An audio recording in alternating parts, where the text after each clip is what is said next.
Hey everyone, and welcome to this explainer. Today we're unpacking a really fascinating legal concept, something often called the Judicial Wand of Conscience. We are going to explore exactly how both common law and civil law systems use this metaphorical wand to protect everyday people from unfair, broken promises.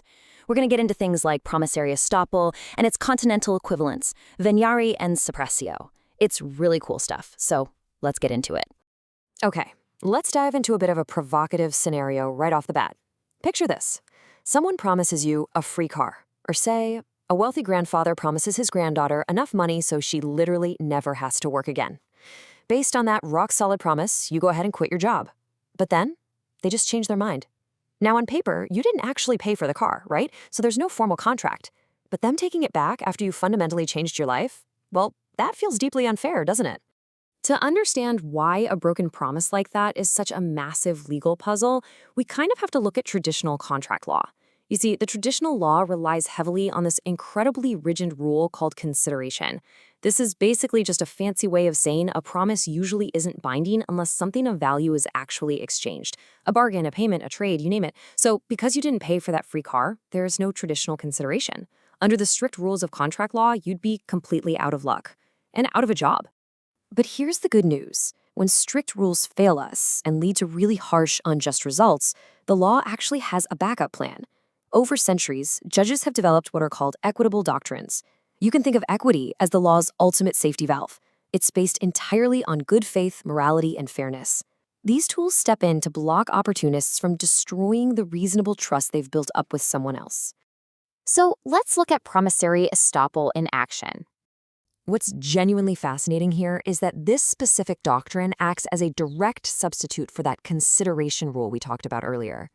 Promissory estoppel ensures that if you rely on a promise and get hurt by it, like, say, quitting your job, the law actually has your back. It stops or blocks the person from going back on their word, even if you never paid them a single dime.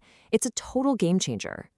Now, obviously, a judge can't just go around waving this magic wand of equity for every little broken promise, right? There is a very specific checklist. First, there has to be a promise that was actually intended to induce action.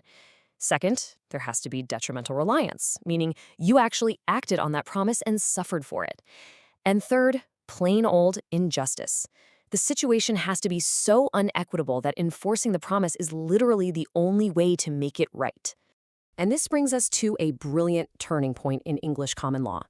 It was spearheaded by Lord Denning in the famously historic 1947 High Trees case. So during World War II, a landlord promised a wartime rent discount because flats in London were just sitting empty. But after the war, the landlord tried to demand full back rent for all those past years. Using equity, Lord Denning basically said, absolutely not. The tenant acted on your promise, and demanding back pay now would be deeply unjust. So let's zoom out and look at how this plays out across the globe. We've talked about the common law, but broken promises are a universal human problem.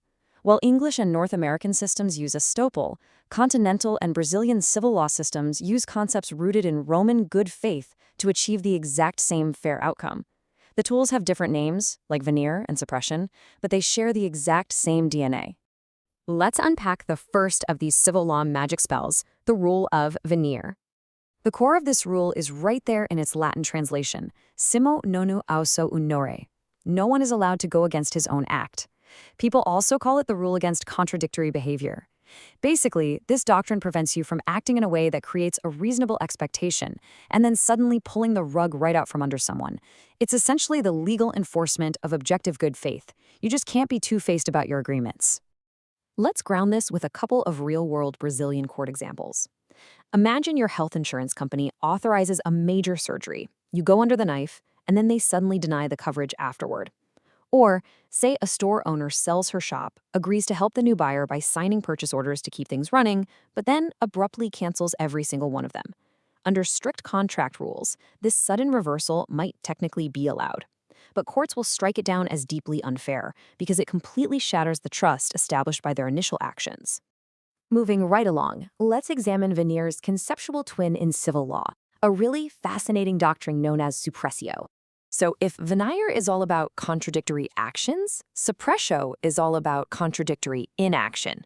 It basically says you can lose a contractual right simply because you waited way too long to enforce it.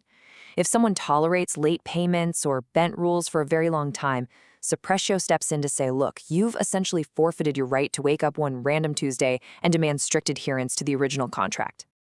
To put that into perspective, let's map it out on a timeline. If a landlord accepts a lower rent from you for 15 straight years without a single complaint, Brazilian courts will use suppressio to block them from suddenly demanding a decade and a half of back pay. That prolonged silence, it created a totally reasonable expectation for the tenant. To suddenly enforce the strict terms 15 years later breaks the balance of the whole contract. It's just too late. Okay, this is where it gets incredibly cool. There's a flip side to this doctrine, known as surrextio. When a creditor loses their right to the old rent through suppressio, the law doesn't just leave a blank space. Surrextio legally births a brand new right for the debtor. Because the landlord lost the right to the old price, the tenant gains a newly minted legal right to keep paying that lower rent moving forward. Through the passage of time and good faith, the contract has literally metamorphosed into something new. How wild is that? As we bring this explainer to a close, a universal need for fairness really starts to emerge. Whether a judge is waving the wand of promissory estoppel up in Canada or applying veneer and suppressio down in Brazil, the outcome is exactly the same. Both legal systems evolved these brilliant equitable tools to protect vulnerable people who relied on a promise. It really goes to show that beneath all the complex technical jargon of the law, there's a shared global foundation aimed at preserving human trust. So, I want to leave you with this thought to ponder today.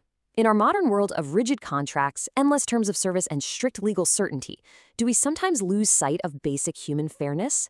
When strict rules fail us, isn't it deeply comforting to know that the law actually has a built-in conscience, carefully designed to protect our trust in one another? Thanks so much for joining me on this explainer, and keep questioning the balance between the rules we write and the fairness we actually deserve. See you next time!